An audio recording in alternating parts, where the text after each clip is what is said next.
बिस्मिल्लाहिर्रहमानिर्रहीम। अस्सलाम वालेकुम। उम्मीद है अल्लाह के फजल करम से आप बिल्कुल खैरियत से होंगे।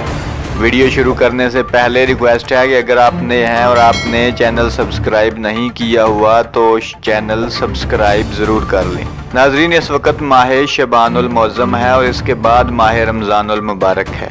मुसलमानों के लिए माह रमज़ान बहुत रहमतों और बरकतों का महीना है।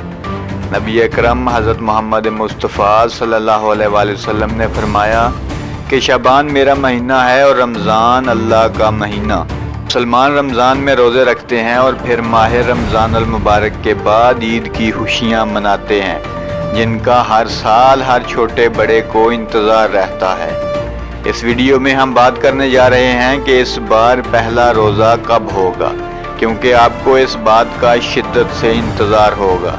इस हवाले से हतमी बात तो चाँद नज़र आने के बाद ही हो सकती है, लेकिन माहिरीन फुल्कियात ने इस हवाले से जो पेशीन गोई की है वो आप तक ज़रूर पहुँचाना चाहेंगे।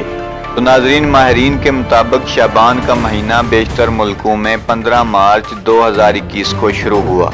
इसी तनाज़र में बेशतर मुस्लिम ममालिक रमज़ान का चाँद 29 शाबान पीर 12 अप्रैल को देखने की कोशिश करेंगे और पीर को मुस्लिम दुनिया में मुस्लिम मकामात पर चाँद नज़र आने का इम्कान है। बैनुल-अक़वामी मरकज़ फुल्कियात के मुताबिक एतवार 11 अप्रैल को कहीं चाँद नज़र नहीं आएगा और माह शबान 30 दिन का होगा, जबकि पीर 12 अप्रैल को टेलीस्कोप के ज़रिए चाँद देखा जा सकेगा।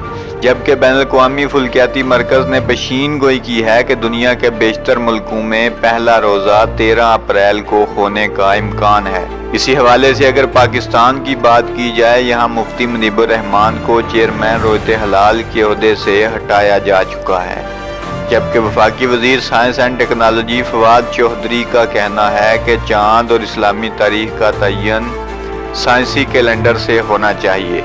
इस हवाले से रोयत हलाल कमेटी और मुतल्लिका वजारत के दरमियान मशावरत जारी है और उम्मीद की जा रही है कि इस मसला का कोई मुतफ़िक़ा हल निकल आएगा और मुल्क में एक ही दिन माह रमज़ानुल मुबारक शुरू होगा और एक ही दिन ईद। उम्मीद है आपको ये खबर पसंद आई होगी। मज़ीद इस तरह की खबरों और वीडियोस देखने के लिए चैनल को सब्सक्राइब करें। इस वीडियो में इतना ही। इजाज़त दीजिए। खुदा हाफिज़।